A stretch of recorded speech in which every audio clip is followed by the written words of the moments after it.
Good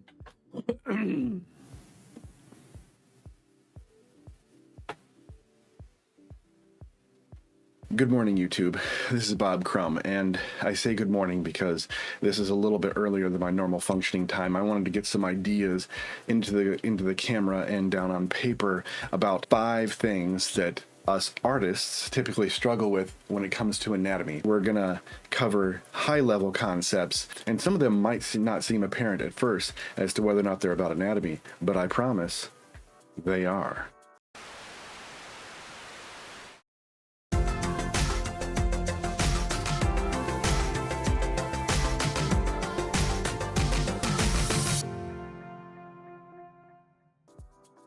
Number 5, you need to have X-ray vision, drawing through. What does that even mean?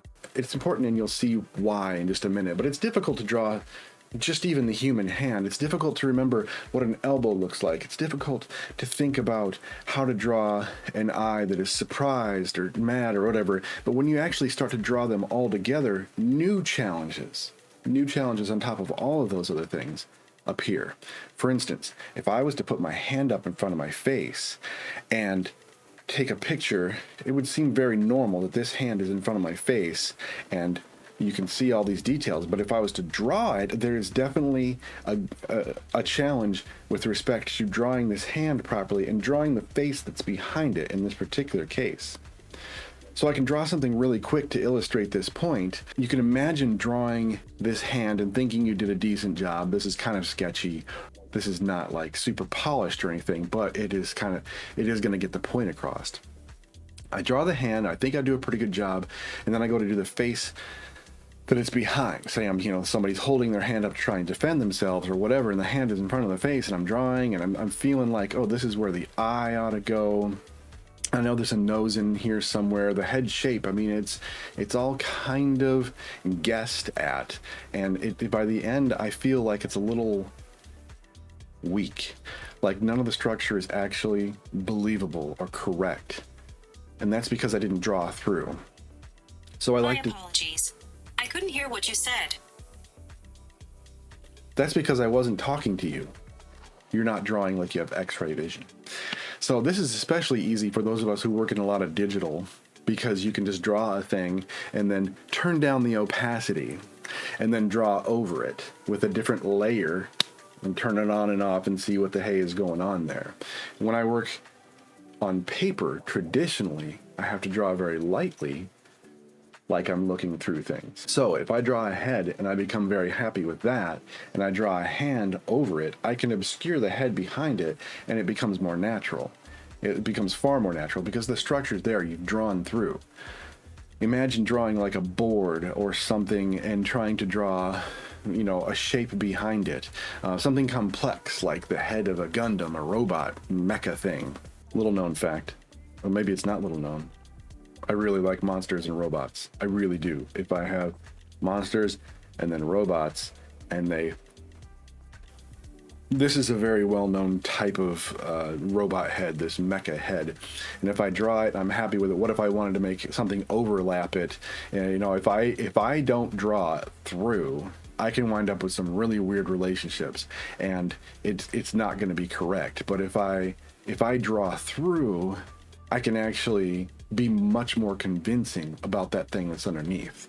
And it kind of sets you free from all the difficulties. You worked so hard to learn the proportions and anatomy, only to foil yourself when you go to draw it with something that barely overlaps it. Number 4, symmetrical.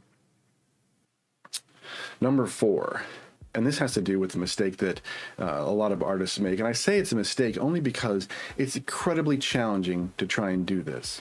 Symmetrical hell. I like to call it symmetrical hell. In my life, I like things to be completely imbalanced. People, when they try and draw something perfectly symmetrical, are bound to let themselves down. That's why these artist apps like Photoshop and Clip Studio Paint have a function that allow you to completely mirror. Whatever you draw on this side will be drawn on this side and mirrored. When you wind up doing that, you wind up making something that looks very artificial. And artists are constantly yearning to have that effect, that perfectly symmetrical effect. And you know what? It rarely works. And when it's perfect, you can tell. If you don't nail it, And I mean nail it. It looks off. Not even like nobody's face. I don't care how perfect you are. Not even Denzel Washington. If it doesn't have to be directly staring straight at you, don't do it. Find a way to turn the head in some way to make it even a little less symmetrical so that you don't have to overcome that crazy challenge of getting it perfectly symmetrical. Symmetrical.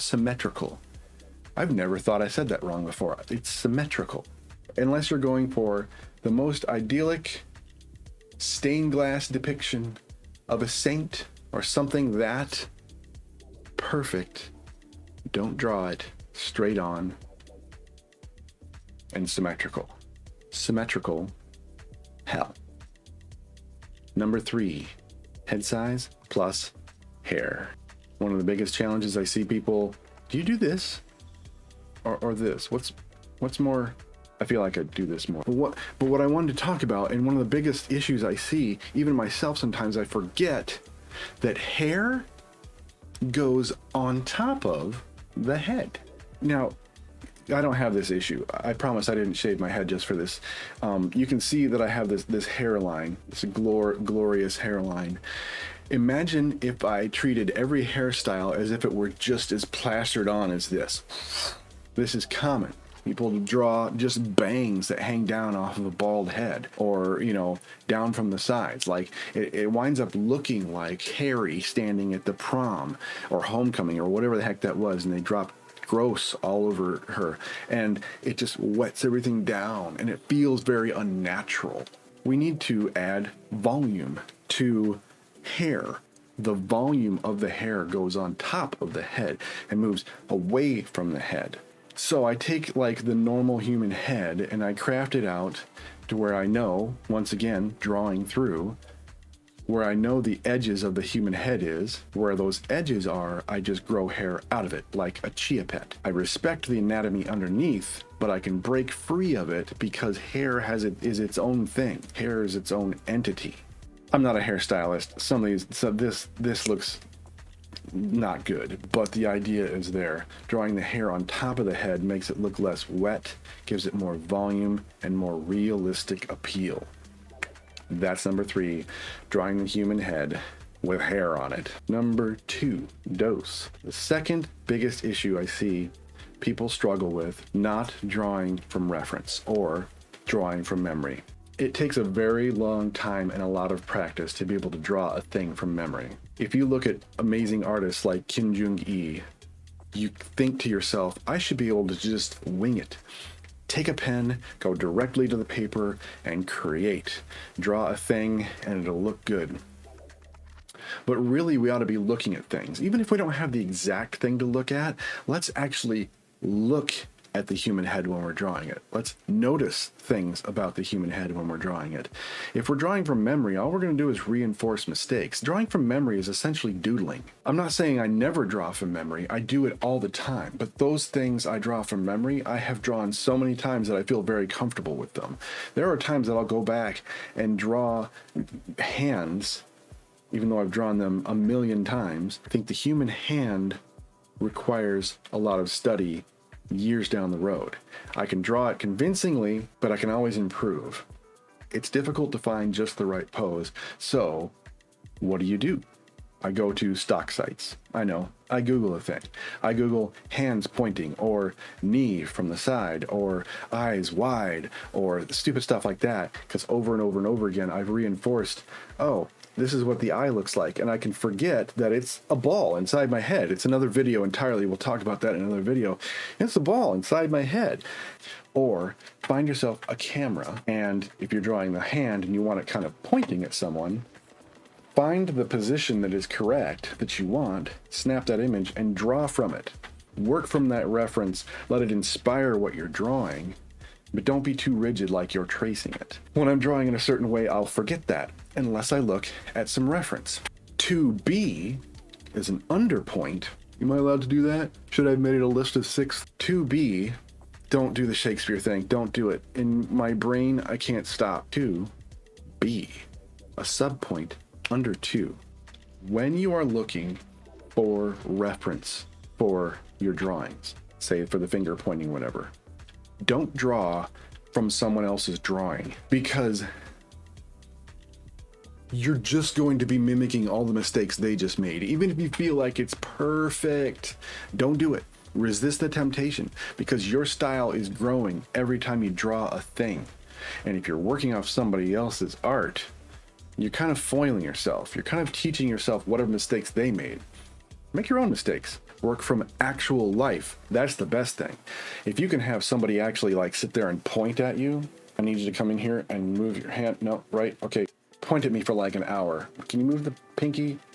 Something. You screwed it up. Working from real life is challenging, but it's the best. What do you do if you don't have someone to sit in front of you and make the gestures and facial expressions? I go to stock sites. Unsplash is a website full of photographers who have given their photos to this site, and you can use them as reference. I think it's pretty strong. You can search all kinds of things, different hand motions, persons screaming, people kissing, all kinds of things, and you can use those photos to inform the art that you're creating.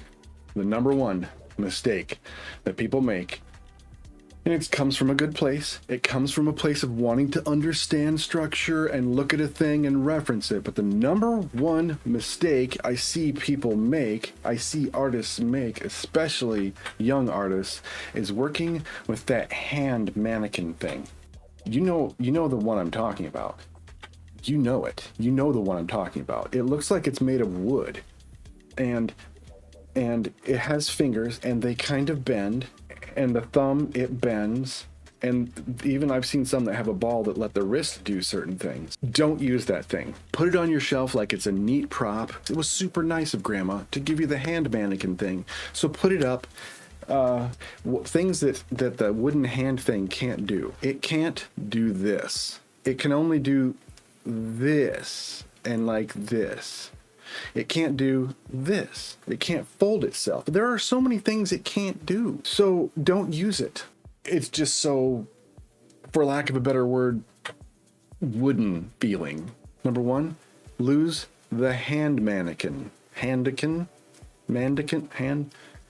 To review. Number 5, behave, draw like you have X-ray vision. Number 4, don't draw things so symmetrical. You're defeating yourself. Break up the symmetry. Make it interesting in a different way. Number 3, head size with hair. Remember, hair, it has its own volume.